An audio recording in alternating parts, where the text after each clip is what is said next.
Hey guys, what's up? So today we have a lot of news to cover regarding the May 2026 monthly report because we've got the Kraken in development, also the Liberator picking back up, and the Gatac Railen pushing through the pipeline. It's probably finished because we're getting it in Alien Week, which is in around 2 weeks, so that's pretty exciting. A bunch of unannounced ships quietly moving forward, and a ton of other stuff across AI, economy, narrative, and planet tech. There's a lot here, so let's get into it. And we're starting with ships. May was DefenseCon month, so the ships team was focused on getting a huge wave of content flyable in the PU. We had the Aegis Tiburon, the Hammerhead Gold Standard, the Origin M80, the MISC Starlite, the Drake Pitbull, the Ironclad and Ironclad Assault, which are kinda still broken. Hopefully they could add the fixes that they said were working internally and ship it to the PU, but we'll have to wait and see. And the command module all went flyable in DefenseCon. They also delivered the Vandul Mauler as part of the tactical strike groups, along with flight blades and weapon kits. It was a big month for flyable content. Now looking ahead, the Gatac Railen passed its greybox review and moved into LOD 0. A combined LOD 0 and final gate review was scheduled for early June, which is right now. So that's one moving fast. There's also a related but unannounced ship that made significant progress alongside it, which is probably the other alien ship that is inspired by a 2001 Space Odyssey. We just have to wait and see. And 4 other mystery ships in various pipeline stages. One got custom mocap with unique challenges due to its scale, which is very interesting. Another just kicked off production with a whitebox gate planned for mid-June, which could also be the same ship because mid-June is around the same time when Alien Week kicks off. But let's talk about the ships a lot of you have been waiting for. The Anvil Liberator, a dedicated carrier that lets you bring your own fleet with you. This is a ship the community has been asking about for so long. Post DefenseCon, when pre-production picked back up, and whitebox is scheduled to begin at the end of May, which has also passed. So right now it should be in the pre-production stage.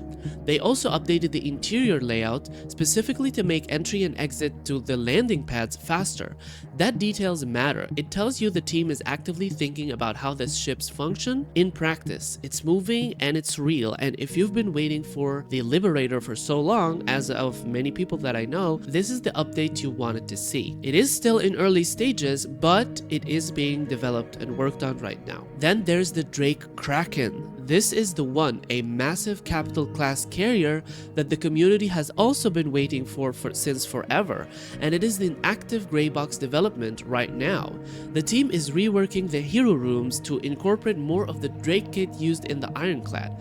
Smart move because it saves production time and improves optimization on a ship this enormous. Greybox is still early in the pipeline, so we're not getting it tomorrow, but active design decisions are being made, revisions are happening, and the team is clearly engaged with it. The Kraken is coming and it's being built right now. And then that's not all. There's also the RSI Galaxy. This ship is also in whitebox right now, with the team revising the layout around the central docking collar, the halves, the bridge, and lift areas to make the flow cleaner from any direction.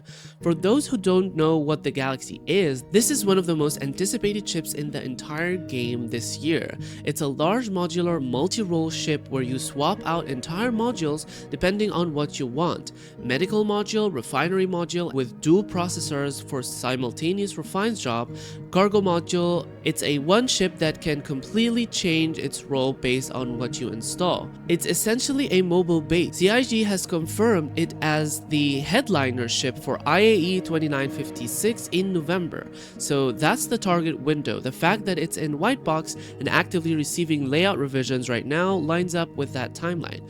This is a ship that is going to matter to a huge chunk of the player base across basically every playstyle. Alright, real quick, if you're into Star Citizen ship news and you want to stay up to date every time something like this drops, go ahead and hit subscribe. I cover ship updates, patch breakdowns, money making guides, all of it. It's free and it helps the channel quite a lot. You won't miss anything. Okay, back to the report. Now, next up is the AI animation and features. The AI features team put in a lot of NPC work, mass retargeting of male to female combat, AI assets, support for unconscious and bleeding out behaviors, which is very interesting, and restructured melee attack tweaking for NPCs with large attack sets.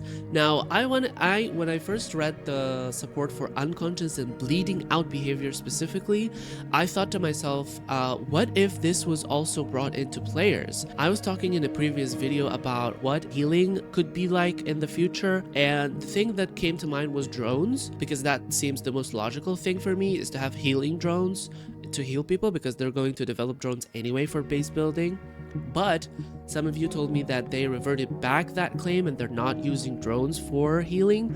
And so hearing that they're working on bleeding out behaviors, even if it's for AI, what if it also was for us? Instead of, passing out, you could maybe crawl to safety and try with some actions to revive yourself or get yourself a kick back in order to get back to your ship or do something, instead of just laying there hoping for someone to save you, or just, taking cover for someone to help you out instead of dying in the battlefield or something like that. I mean, we have that in almost every other game, such as Apex Legends, for example, and I feel like it's pretty logical to have that as the next step in medical gameplay. But what do you guys think about that? Do you think they're actually gonna put that in the game? Let me know in the comments below. Now, moving on, the Valakar prototypes also got implemented. Borrowing animations simplified, path movement improved, and damage tracking refined to trigger the right motive actions. Animation-wise, the Apex Valakar got more attacks and animation fleshed out.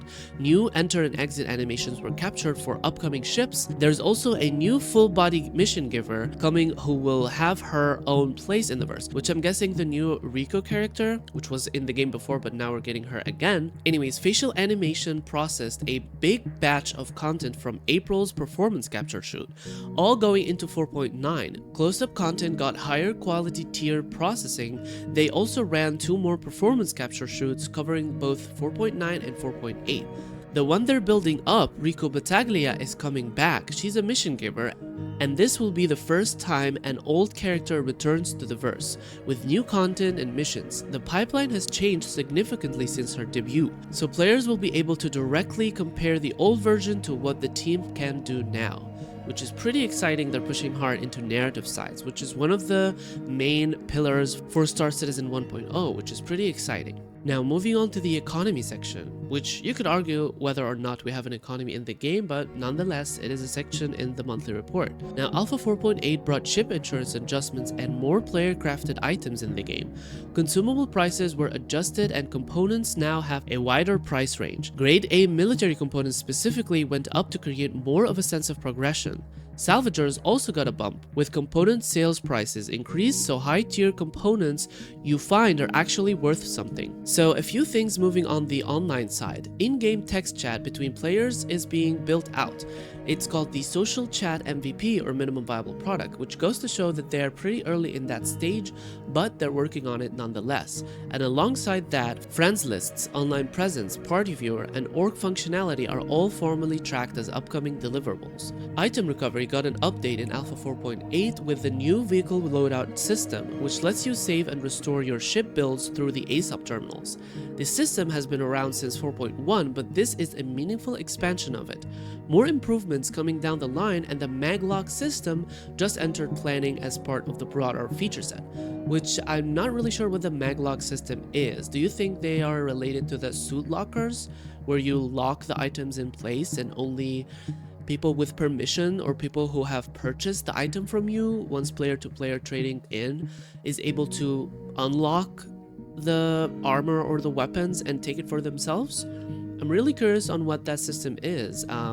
If you guys have any ideas, make sure to leave it in the comments below. But here's the thing though, do you think that they should insure everything? Because I feel like if you are not able to lose anything at all, then it will cause inflation. Because if you got a really valuable item that you physically cannot lose even if you die, I mean, I remember the days where you could die and people could at least loot your corpse and take your weapons. Sure, you can insure it and get back your own weapon, but the player who killed you will also have to get the stolen weapon that they've gotten. It just needs a better law system in order for it to not be very penalizing when, like, for example, living in Stanton, because right now, what are you risking by going to Pyro other than dying? But then you can insure everything and get everything back, so there's no risk involved.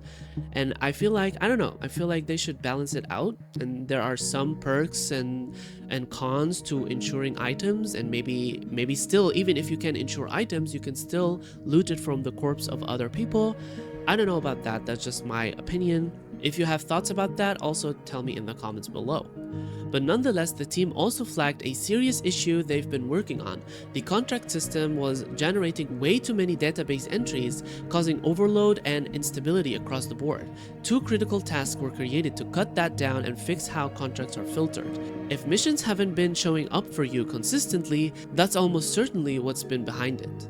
And finally, the graphics and Planet Tech teams. The graphic team spent most of May on optimization and refining the global illumination system.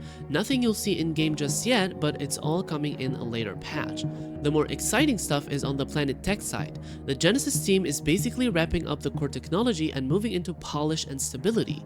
They're getting close. Once Genesis is fully in, it's going to completely change how planets look and feel across the verse.